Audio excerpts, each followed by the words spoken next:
I cannot help asking those who have caused this situation, do you realize now what you've done?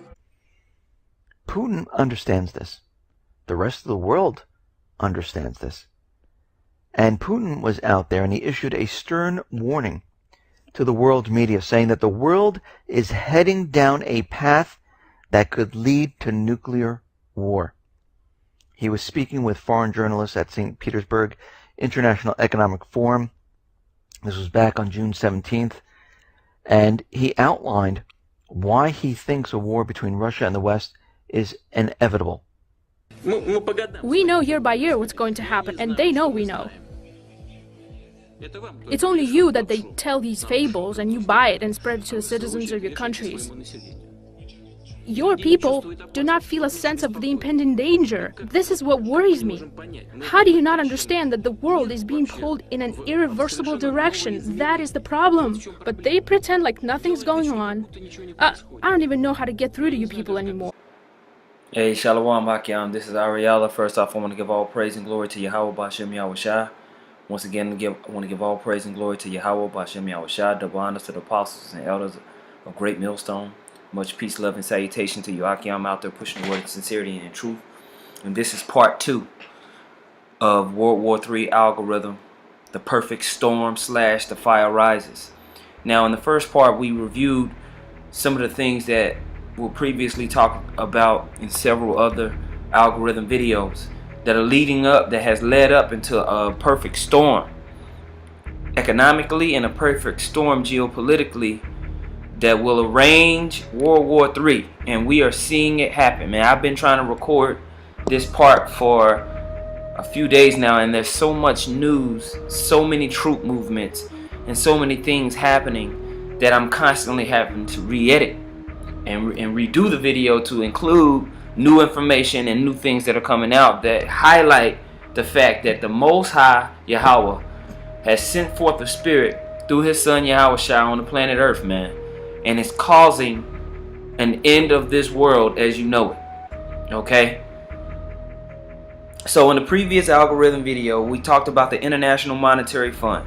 This is a global, a global institution that controls the economic movements, the traffic that's going on in the planet Earth. How things are being traded, the rate of currencies, who's going to stay afloat and who's going to fall, and they're using two separate powers to justify their movements of globalization and bringing everybody together. They're saying if we can't get this together and we can't globalize, your way of life is going to end. The Western hegemonized idea of the American dream of waking up in the morning and going to get you some Starbucks before you go to your job, and 2 something kids in a car. That way of life will end if you don't take on to these doctrines and institutions and debts that we pass on all across the world, man. All right. And so within that idea that they want to bring, they have the East and the West, man, and it's leading to World War III. And we're seeing it clearly. So I wanted to go over this part, the troop movements and the current news, to highlight and show you how it's nose to nose at this point. All right, you done been through training camp. You've got the combinations. You got your game plan on what you gonna do. Your trainer can't tell you nothing else. You in the ring now. All right, and you face to face with this enemy, and it's time to fight. That's what's happening. All right, that's what you see, and everybody can feel it. Okay, this right here is an article. Well, first I want to get a scripture. This is the book of Psalms, the 10th chapter, and I'm going to start at verse 2. It says, "The wicked boasteth of his heart's desire, and blesseth the covetous, whom the Lord abhorreth." All right, so we're just going to keep reading. "The wicked, through the pride of his countenance, will not seek after the Most High. The Most High is not in all his thoughts." So you got Esau through the spiritual demon Satan. All right, that's who's ruling these elite, the spiritual demon Satan. All right, and the Most High is not at all in their thoughts. They think that they're going to create their own blessing on the planet Earth, a synthetic rulership, their new world order, where they can control every aspect of everything. Okay. Verse 5, "His ways are always grievous. Thy judgments are far above out of his sight. As for all his enemies, he puffeth at them." And that's what these elite do, man. They puff it at the people. You know, they think that they have the power to destroy, dominate, and recreate as they will. All right. "He saith in his heart, I shall not be moved, for I shall never be in adversity. His mouth is full of cursing and deceit and fraud." And that's what you see through his propaganda, his media. Even right now, you have the situation going on in Yemen, where in Yemen you have two different tribes of the Muslim sects, the Sunnis and the Shia. The Shia rebels, which are backed by Iran, who are also a Shia Muslim nation. All right. So you got the Shia rebels that have taken over the capital in certain regions in Yemen, and now you have Saudi Arabia trying to battle that back, who is a Sunni group. So they were trying to aid the different Sunni Muslim groups in that area. If you go and watch the World War III algorithm Ishmael, I touch on the Sunni versus the Shia and how the U.S. and the West manipulate those borders and those people in order to put in puppet governments, to put in puppet leaders, so they can pass the policies that they need in order to have the petrodollar and reign. Fast forward more than 1,000 years, and the situation is worse than ever. According to a poll by Pew Research, some 40% of Sunnis don't even regard Shiites as real Muslims. But there's more than theology at work here. Perhaps even more important is geography. 100 years ago, around the time of the First World War, the Middle East was carved up in a Franco-British pact called the Sykes-Picot Agreement. But the Europeans had little interest in understanding the religious and ethnic intricacies of the Middle East when they divided up the region. Still, these arbitrary borders became the blueprint for today's map. The Shiites were divided primarily among Iran, Iraq, and Lebanon, with an offshoot of Shia Islam, the Alawites, in Syria. This area has come to be known as the Shia Crescent. Now let's do a quick who's who in the Middle East. As you've just heard, ISIS, along with Al-Qaeda, are Sunni groups. Hezbollah is Shiite. Osama bin Laden was a Sunni. Syrian President Bashar al-Assad is an Alawite, remember that's a Shiite sect, and the Iranian mullahs are Shiites as well, which helps explain why Iran has gotten involved in the conflict in Syria. And where does America stand in all this? Traditionally, the U.S.'s strongest allies in the region have been Sunni powers, Saudi Arabia, Egypt, and Jordan. But now the U.S. is pursuing a nuclear deal with Shiite Iran and is working alongside Shiites in Iraq to try to destroy ISIS. But at the same time, Washington still supports Saudi Arabia, which is currently bombing Iranian-backed Shiite rebels in Yemen. Confused yet? One satirist summarized the tangled web of conflicting relationships with this map. Okay? And so that's what you see today. The U.S. bombed the Shia rebels, saying that previously those Shia rebels had tried to shoot a missile at one of their warships. A U.S. Navy destroyer drew missile fire. Take a look at that there. while patrolling the Red Sea just off the coast of Yemen yesterday. Although the missiles did not hit the warship, a U.S. defense official says they were definitely targeted. Iranian-backed rebels claim responsibility for the attack, marking yet another close call involving an American ship in that region. Joining me right now is Maverick PAC National Co-Chair Morgan Ortegas. Morgan, you've spent a lot of time as an intelligence officer actually in the Middle East, there in Saudi Arabia. What do you make of this story? Well, I think this is what happens when you embolden the largest sponsor of state terrorism in the world. The Houthi rebels in Yemen, this is no surprise to anyone who's lived and followed the region, are financed, trained, and equipped by the Iranians. So the U.S. government has not come out and said that Iran is behind the attack, but what they're saying is that it looks like the attack happened from entities that, again, are financed, trained, and equipped by the Iranians. So we basically empowered Iran. We did this deal with them, and this is the way they thank us? Well, and the real question for me is, Trish, where is the red line? So the administration has shown that they're willing to excuse any behavior by Iran in order to keep this deal in place. But how much is too much? So they can their proxies can shoot at our ships. And what if now? they had actually hit the ship, Morgan? In my opinion, what the U.S. president, what this administration should do is immediately find out who sent these missiles and retaliate. The U.S. has carried out its first direct attack against Houthi rebels, hitting 3 radar stations in rebel-controlled territories with Tomahawk cruise missiles. Now, all 3 sites, we believe, have been destroyed. The strikes came in retaliation for failed missile attacks on a U.S. Navy destroyer off the coast. The latest was carried out on Wednesday. The Pentagon maintains the sites were in remote areas where the risk of civilian casualties was low. Washington also insists on the defensive nature of the attack, which was approved by President Obama. These limited self-defense strikes were conducted to protect our personnel, our ships, our freedom of navigation in this important maritime passageway. The United States will respond to any further threat to our ships and commercial traffic. Now, the Shia rebels surely know that a conflict with the U.S. will lead to their utter annihilation. Okay, they cannot beat the U.S. Army. They not that stupid. They wouldn't shoot at the U.S. Army, man. They would lose horribly. So it's just more propaganda and reasons for the U.S. to go in and take that region down and control the area of Yemen, which is an important place for ports and all types of traffic, okay?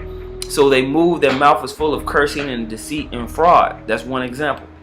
Under his tongue is mischief and vanity. He sitteth in the lurking places of the villages. In the secret places doth he murder the innocent. His eyes are privily set against the poor. He lieth in wait secretly as a lion in his den. He lieth in wait to catch the poor. He doth catch the poor when he draweth him in his net. Okay? And so that's what happens, man. And so now we're going to see what's going to happen over there in Yemen. If Iran gets involved, this could turn into a regional conflict, which will, quickly escalate into a World War III, But that's another way this thing can pop off. There's so many aspects of this algorithm. It can go in many different directions, man. But we're seeing a direct front from Russia and the U.S. This article right here is from noisyroom.net. It says, it was written on October 4th, 2016. It says, on the precipice of World War III, Russia prepares for war on multiple fronts. Things are quickly spiraling out of control for the U.S. The yuan has basically become the reserve currency now. And that's another reason that they're fighting. They're fighting over the control of currency and monies. This is how the International Monetary Fund is directing the two sides, man. All right. Now we talked about in the previous algorithm, we talked about how the yuan was added into the SDR basket, and now it's a tradable currency in the world. So that will allow currency avenues to be open that Russia can use, that Iran can use, now that Saudi Arabia can use to trade outside of the petrodollar. This is a problem for the West. Okay? says the yuan has basically become the reserve currency now. Russia will now head the UN Security Council. And my favorite, Obama has handed the internet to foreign entities comprised of our enemies, the Russian, Chinese, and Iranians. Good times. But the last couple of days have been really interesting and not in a good way. It all revolves around Russia pretty much and their moves towards World War III. We have been in the beginning phases of war for a number of years. The opening salvos have taken the form of intrusive cyber attacks, but a hot war is coming. I no longer have any doubt of that whatsoever. Now let's start with Russia suspending the diplomacy with the US over the conflict in Syria. Not good. The US has announced that they are ending diplomatic engagement with Russia and are reviewing our military options over the Aleppo boondoggle. Washington has threatened to impose costs on Russia outside the UN over the Syrian conflict. It may mark the starkest warning so far from America, which has been ramping up anti-Russian rhetoric in recent weeks, moving swiftly from criticism to direct threats. I listened to my colleague from Russia, and I sort of felt a little bit like we're sort of in a parallel universe here. What Russia is sponsoring and doing is not counterterrorism, it is barbarism. In this case, I wouldn't rule out multilateral efforts outside of the UN to impose costs on Syria or Russia or others with regard to the situation inside of Syria. However, just a month ago, US-Russia talks on the Syrian peace process seemed warm and friendly. RT's Caleb Mopan takes us through how it all changed. Remember when the United States and Russia were keen on sharing their friendship with the world? Where's the vodka? Pizza from the American delegation. This is from the Russians. Well, it's certainly not like that these days. Extremist groups will continue to exploit the vacuums that are there in Syria to expand their operations, which will include, no question, attacks against Russian interests, perhaps even Russian cities. And Russia will continue to send troops home in body bags. So how did it get this bad? Well, there are key factors that are being left out as the hateful words and threats get louder. Firstly, the U.S. broke the ceasefire when it killed 60 Syrian army soldiers who were on the front lines battling against ISIL. Yes, the coalition did hit people on Saturday. We did. A terrible accident. Secondly, the United States promised to separate the terrorists of al-Nusra from the so-called moderate rebels that they were supporting. Yet months and months later, the U.S.-backed fighters are still fighting side by side the terrorists and extremists. And it was our challenge, coming to the table, agreeing in Geneva. Our challenge was to try as best we can to reach out to the moderate opposition and make clear to them that they needed to in order for this thing to work. It's like all the talk of peace has been forgotten.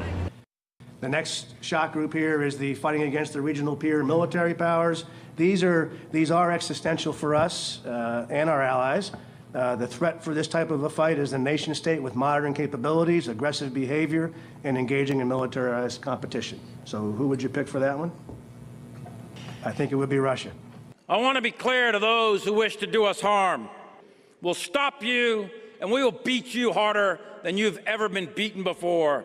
But if you listen to the words of U.S. officials, it's as if somehow Russia is the one who's being aggressive. The lunatic warhawks have taken over in Langley, in the Pentagon, and also in the White House. The spokesperson there talking about costs and Russian cities being hit, Russian soldiers coming home in body bags. That to me sounds like an indirect order to terrorists to strike wherever they want to. The thing is, the Battle of Aleppo is the crux of this whole war. When Aleppo is liberated, that is it. Americans know that the game is up. It doesn't matter however much arms and munitions and resupplying they can do to their proxy armies. They're running out of space to fight, and this is why the sort of ratcheting it up of of the war of words, I suppose. In 2015, ISIL was getting more and more powerful, and Russia urged the people of the world to unite against them. After Moscow's bombing campaign, their previously vast territory has diminished. This has awakened previously dormant arguments. We don't seem to get it. Russia and Iran now own Syria. Whatever we do there now won't be very effective. Russia has Tartus, and now essentially the rest of Syria is being handed to Iran. Russia is prepping an offensive to gain ground in the Baltics and the Ukraine. And even further conquests are on the drawing board. Alright, so when you look out into the global landscape, you can see that Russia, ever since the time of really that the U.S. went into Yugoslavia and had the issue with Kosovo, Russia has always been building and preparing, man. Alright? And that paradigm has allowed really both sides to increase in military might and nuclear influence. But right now, specifically, you see Russia is like, oh, hell no, man. They're battling back. Alright? They're moving troops on different fronts and getting ready for something to go down. Okay? So let's read this real quick in the book of Revelation, the 2nd chapter. I mean the 13th chapter. Revelation 13:2, it says, "And the beast which I saw was like unto a leopard, and his feet were as the feet of a bear." This is what I want to focus on. His feet were as the feet of a bear. This aspect of that beast system is how Russia, through his military might, man, is going to push NATO and that beast system to its demise, to its end. Alright? Ever since the time of the Cold War and the nuclear arms race, man, it's been justified by saying we got to protect ourselves against Russia. That we have to combat the communist interest in the East. Okay? In this video, I want to share very important information with you guys, which in my view clearly shows that something huge is about to happen in Russia. Okay, let's connect the dots to paint a full picture in our minds.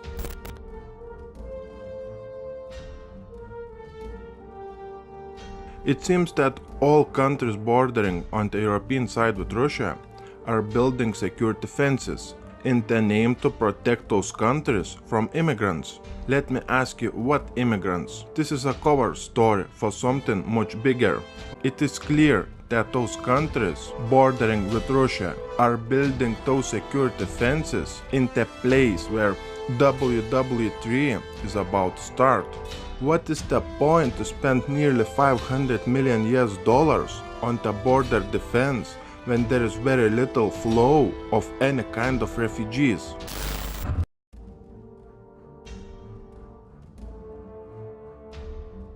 Here is Russia. The reason why we are looking at this map is that I want to show you that Russia is in deep trouble. I want you guys to have a clear picture in your mind, because all the other information in this video and in my new video will be directly related to this map. To prevent an attack on Russia, Putin is placing all kinds of missiles, including nuclear ones, and missile defense systems all along the border with Ukraine. Putin is placing S-400 missile defense systems around Moscow. Also in Moscow we have mobile vehicles with nuclear missiles patrolling Moscow streets. We have S-400 missile defense systems put there along Finland, and we have S-300 and S-400 missile defense systems here in Kaliningrad. Then we have S-300 missile defense systems stationed in Belarus, and the most recent announcement by Russia to station S-300 and S-400 missile defense systems in Crimea, when we had the biggest NATO military drills and military training on the land, water and in the air. We have Obama and NATO activated the missile defense shield in the United States, in Israel, in Poland, in Romania, in the Sea of Spain, and we have US radars in Norway and in Turkey. On top of that, we have Germany and Netherlands working on their own joint missile defense shield. Then we have one of the Baltic states getting a missile defense shield from the United States. Then we have missile defense systems on ships in the Baltic Sea, in the Black Sea, and in the Sea of Spain. When we have the conflict escalating in Ukraine on the border with Crimea, when we have the conflict escalating in Syria, it is obvious that the stage is set for global conflict. So that's why his feet was the feet of the bear, man. Okay, and we're seeing that clearly play out in the planet Earth. Okay, let's go back to this article. It says, earlier today, the UN warned Russia on their bombing of Aleppo. That doesn't matter at all to Russia. In fact, they are stepping up their bombings with bunker busters. They want to kill everyone and wipe them off the proverbial map. If we send troops into Syria, Putin is sure to do the same, and it will be game on. We are now considering airstrikes on Syria as I write this. It says top military leaders say this could very well lead to war with Russia. We are already there, boys. But wait, there's more. Moscow announced yesterday that it was ending cooperation with the U.S. on a 16-year-old program for the disposal of weapons-grade plutonium to curb the production of more nuclear bombs. Kerry's ceasefire in Syria was a monstrous joke. In fact, he played right into the Russians' hands. What a tool! A 10-year-old will be better at military strategy than these fools. Next, Russia has deployed an anti-missile system in Syria, an anti-missile system in Syria for the first time, potentially as a means for the Assad government to counter U.S. and allied cruise missile attacks. That should end well. Yeah, baby. Components of the SA-23 Gladiator anti-missile and anti-aircraft system, which has a range of roughly 150 miles, arrived over the weekend on the docks of a Russian naval base along Syria's Mediterranean coastal city of Tartus. Okay? So, you know, he's being facetious at some points, but he's really highlighting, look, man, these guys are not preparing playtime. They are preparing for war. When Belgium has provided the radiation protection pills to its citizens, we have German, Finnish and Czech Republic governments warning its citizens to stock up on food, water, medicine and other essential supplies for at least 10 to 30 days. When we have the missile defense shields active on both sides on this map, we have 40 million people in Russia taking part in the biggest drill, together with 200,000 professional rescue units and 50,000 vehicles. Why the whole country was training to go to bunkers during October 4th to October 7th. 40 million people who live in Russia, including all levels of the Russian government apparatus, was participating in a civil defense emergency drill. The civil defense team will train for man-made disaster, radiation, chemical and biological protection. While the Russian ministry does not specify what kind of man-caused disaster it envisions, it would have to be a substantial one. For 40 million Russians to take part in the emergency preparedness drill. It is clear that Russia has held its biggest nuclear war drill since the end of the Cold War. Alright, and they've teamed up with these surrounding Muslim groups and these mixed Arab groups, man. And these Arabs are beating their plowshares into swords, just like the scriptures say. We always go back to this in the book of Joel, because it's happening right in front of our faces. Joel 3:11. Assemble yourselves and come, all ye heathen, and gather yourselves together round about. Thither cause thy mighty ones to come down, O Lord. Let the heathen be wakened, be wakened, and come up to the valley of Jehoshaphat. For there will I sit to judge all the heathen round about, and there's gonna be war all up and down that region, man. In the valley of Jehoshaphat. That whole area of the Middle East is about to be lit up. Okay? And then there's a video that we did that's on the playlist of the algorithm called Petrodollar. They shall beat their plowshares into swords, man. Because through the petrodollar and them funding the Arabs and funding Ishmael, man, that's how all these weapons have moved in and out of the Middle East, man. And all those weapons were brought into the Middle East to prepare to fulfill this prophecy. Okay? Joel 3 and 13. Put ye in the sickle, for the harvest is ripe. Come, get you down, for the press is full, the fats overflow, their wickedness is great. Multitudes, multitudes in the valley of decision, for the day of the Lord is near in the valley of decision. Okay? Missiles are going to be shot off, man. Tactical nukes. Alright? And then it's going to culminate into the actual heavy weaponry, man. When full-scale nuclear weapons are going to be launched. Okay? And we're seeing it. We're seeing it happen right before our very eyes. This is another article I want to read on. It was in the Daily Mail. One of the brothers sent it to me. dailymail.co.uk. Where's the date on this thing? Okay. This was written October 12th. Published October 12th. Okay, 2016. Russia orders all officials to fly home any relatives living abroad as tensions mount over the prospect of a global war.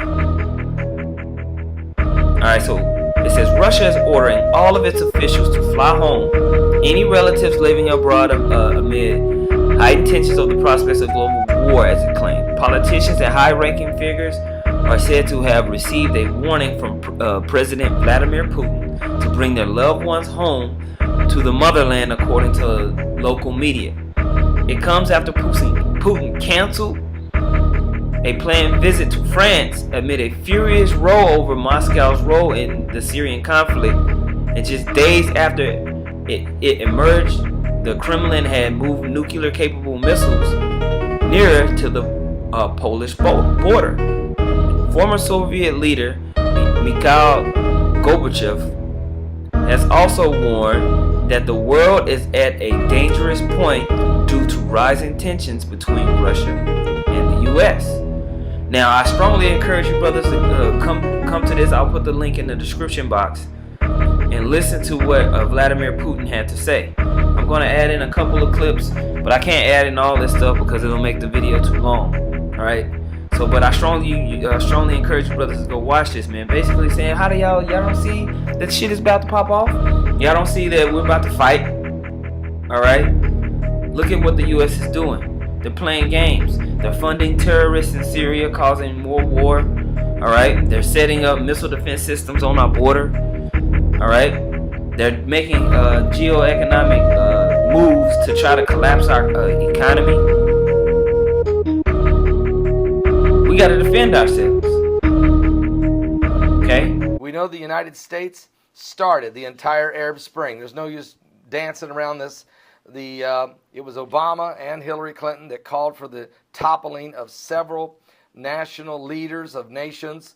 Ben Ali of Tunisia, Hosni Mubarak of Egypt, Muammar Gaddafi of Libya, Ali al-Abdullah Saleh of Yemen, and then they called for Bashar Assad of Syria to be removed.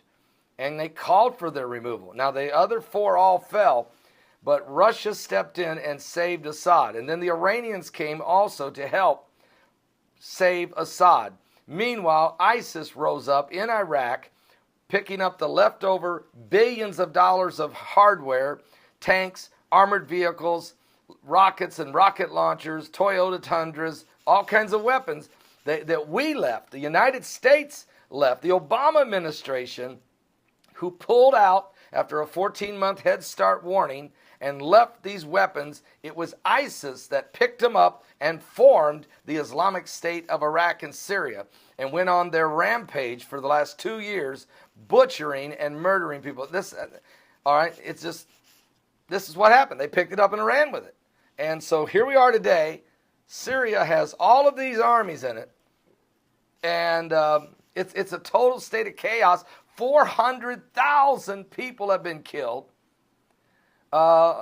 Millions have been misplaced and displaced, if you will. And the migrant crisis now is overrunning the European nations. Next is the United States and other nations.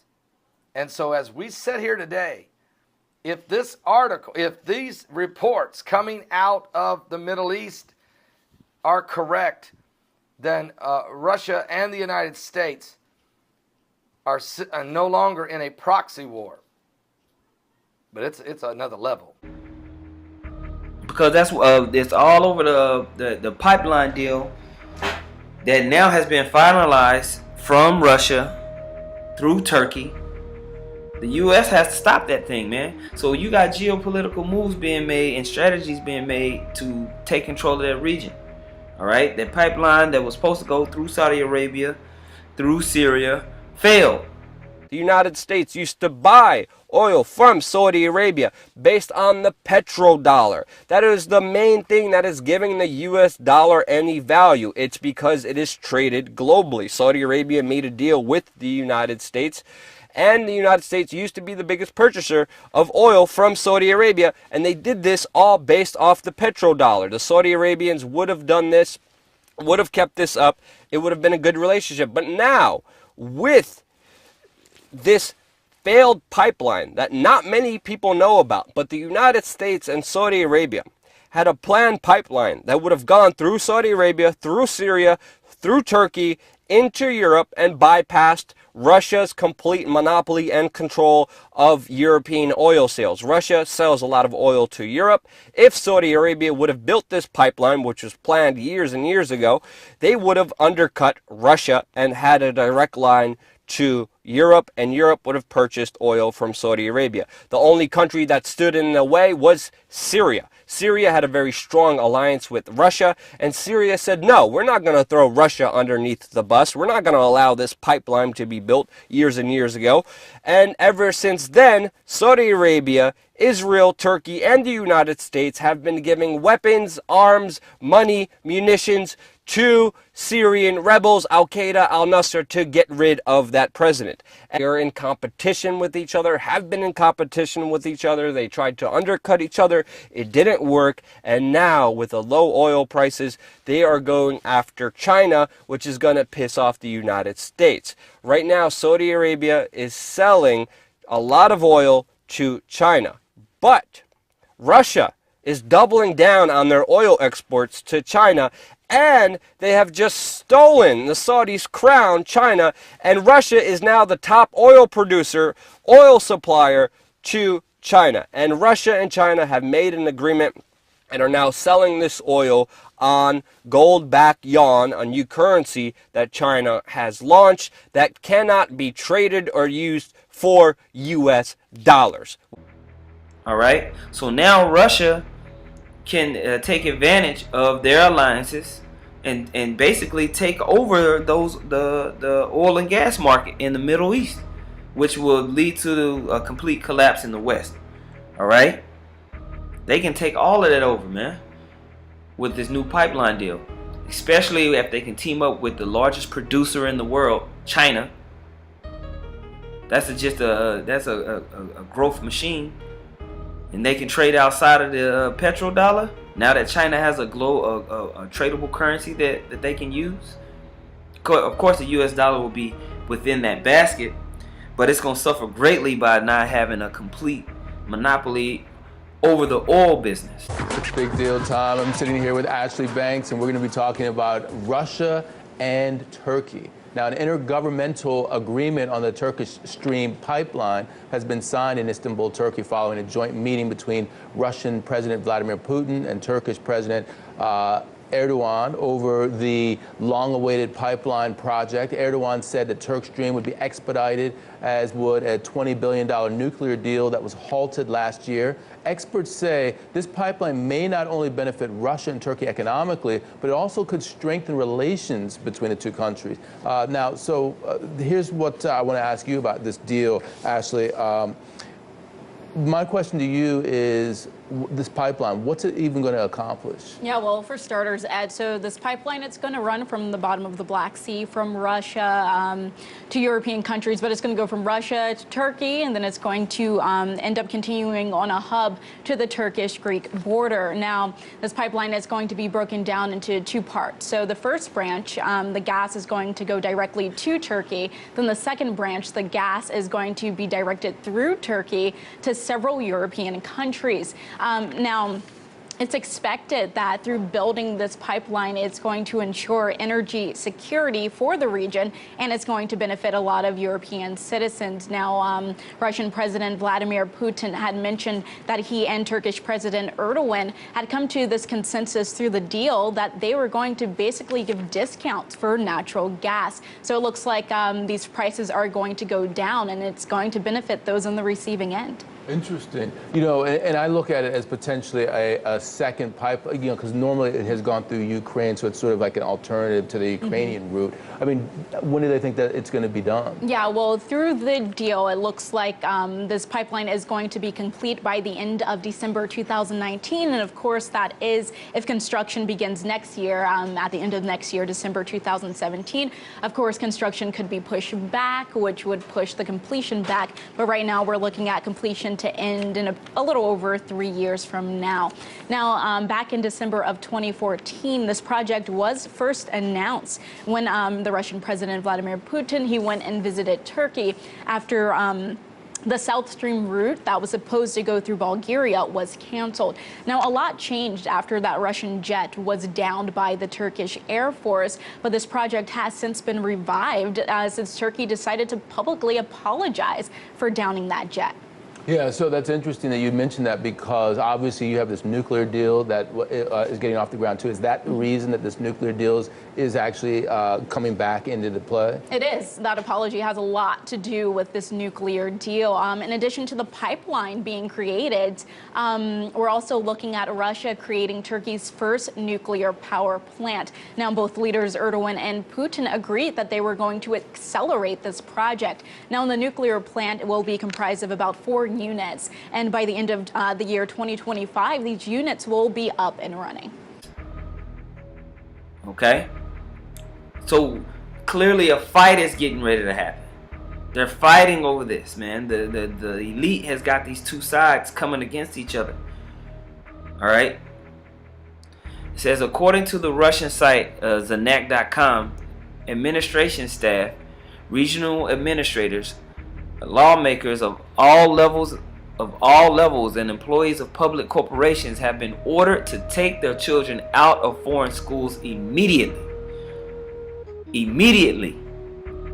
Failure to act will see officials jeopardizing their chances of promotion, local media has reported.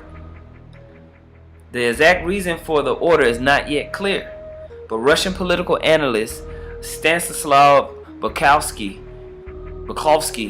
is quoted by the Daily Star as saying, "This is all part of the package of measures to prepare elites to some big war."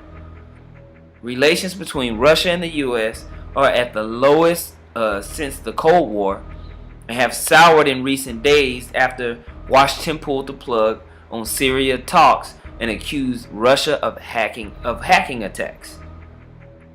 Okay. The Kremlin has also suspended a series of nuclear pacts, including a symbolic cooperation deal to cut stocks of weapons-grade plutonium. Just days ago, it was reported that Russia had moved nuclear-capable missiles near to the Polish border as tensions escalated between the world's largest nation and the West. The Iskander missile sent to Kaliningrad, a Russian enclave in the Baltic Sea between NATO members Poland and Lithuania, are now within range of major Western cities, including Berlin. Polish officials, whose capital Warsaw is potentially threatened, have described the move as of the highest concern. Okay, so we're seeing everything move perfectly into a hot war. All right, And this is what the scriptures describe what happened, man. Let's get this real quick. Job, the 20th chapter. And I want to start at verse 15. This is talking about the wicked. It says, he has swallowed down riches, and he shall vomit them up again. The Most High shall cast them out of his belly. All right. He shall suck the poison of asps. The viper's tongue shall slay him. He shall not see the rivers. He shall not see the rivers, the floods, and brooks of honey and butter. All right. So his dream and his achievement to take that blessing is he's gonna vomit that up. All the substance that he's eaten down from chiefly the nation of Israel and all the other nations. Okay. It says, that which he labored for shall he restore, and shall not swallow it down. According to his substance shall the restitution be. He shall not rejoice therein. All right. So the land of milk and honey and rulership and dominion over the planet Earth, he's gonna give that up, man, and the righteous gonna take that. Verse 19, because he hath oppressed and hath forsaken the poor, because he hath violently taken away an house which he builded not. All right. Chiefly our house. All right. Chiefly the tabernacles unto Yahweh Bashem Yahushua. All right. The Most High and his Son. All right. Land of Israel, man. Job 20 and 20. Surely he shall not feel quietness in his belly. He shall not save of that which he desired. There shall none of his meat be left. There shall no man look for his goods. In the fullness of his sufficiency, he shall be in straits. Every hand of the wicked shall come upon him. We always go into that word wicked. When you look it up, the word goes back to laborer. All right. And it was the nation of Israel that built up this society. You so-called Negroes, Latinos, and Native Americans. Right. So you look at this word, and the word is amal. And the word means laborer, sufferer, wretched one. All right. Laborer, workman, sufferer. Okay. So that's what that's talking about there in Job, the 20th chapter and the 22nd verse. Okay. When it says that the hand of the wicked shall come upon him. Basically, those who work in basically the people that the riches was taken from. All right. That the wicked have swallowed down. It says in verse 23, when he is about to fill his belly, the Most High shall cast the fury of his wrath upon him, and shall rain it upon him while he is eating. All right, so right now you have the elites eating. They're eating in their doctrine. They're eating and taking up the resources and taking them, basically even the souls of the people across the planet Earth, man. But the Most High is going to put an evil thought in these men to shoot missiles off, man, to go to a war, to take it to the extreme. All right, that's why we say this is the Most High's algorithm, because everything is playing into biblical prophecy. Okay. Verse 24, he shall flee from the iron weapon, and the bow of steel shall strike him through. That bow of steel is talking about those missiles prophetically. It is drawn and cometh out of the body. All right. Yea, the glittering sword cometh out of his gall. Terrors are upon him. All right. And so when them things come out and they're launched from the bodies of ships, from the bodies of silos, man, it's going to bring terror upon all across the planet Earth, man. The whole earth is going to reel to and fro, as the scriptures say in the book of Isaiah. Okay. Verse 26, all darkness shall be hid in the secret places. A fire not blown shall consume him. It shall go ill with him that is left in his tabernacle. All right. And that fire not blown, man, is going to be that thermonuclear fire that's destroyed, man. That just consumes and destroys everything in its path. The heavens shall reveal his iniquity, and the earth shall rise up against him. The increase of his house shall depart, and his goods shall flow away in the day of his wrath. This is the portion of a wicked man from the Most High, and the heritage appointed to him by the Most High. All right, so this is appointed for those wicked elite, man, that are working with the spirit through the spiritual demon Satan to do these works on the planet Earth. All right. The Most High is going to put an evil thought in this man, and we're going to see his destruction. All right. So, you know, I just wanted to read those couple of scriptures, go over those couple of points. I'm going to add in a lot of clips. Lord willing, this is edifying. You brothers can see clearly what's happening. Please add more scriptures into the comment board. With that, I want to give all praise and glory to Yahweh Bashem Yahushua. Double honors to the apostles and elders of Great Millstone. Much peace, love, and salutation to you brothers out there pushing the word of sincerity and truth. Hey, man. This might be it.